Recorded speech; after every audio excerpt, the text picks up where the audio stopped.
ద్వితీయోపదేశకాండము 1వ అధ్యాయము. అప్పుడు నేను ఒంటరిగా మిమ్మును భరింపలేను. మీ దేవుడైన యెహోవా మిమ్ము విస్తరింపజేసెను కనుక నేడు మీరు ఆకాశ నక్షత్రముల వలె విస్తరించియున్నారు.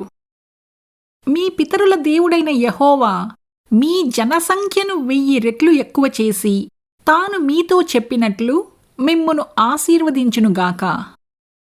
నేనొక్కడనే మీ కష్టమును, మీ భారమును, మీ వివాదమును ఎట్లు భరింపగలను?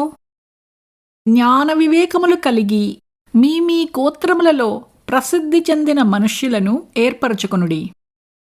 వారిని మీ మీద నియమించెదనని మీతో చెప్పగా మీరు నీవు చెప్పిన మాట చొప్పున చేయుట మంచిదని నాకు ఉత్తరమిచ్చితిరి.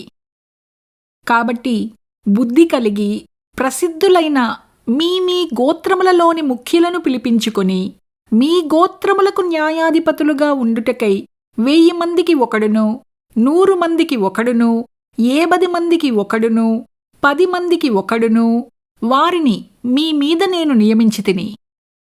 అప్పుడు నేను మీ న్యాయాధిపతులతో మీ సహోదరుల వ్యాజ్యములను తీర్చి ప్రతి మనుష్యునికిని, వాని సహోదరునికిని, వాని యొద్దనున్న పరదేశికిని న్యాయమును బట్టి మీరు తీర్పు తీర్చవలెను.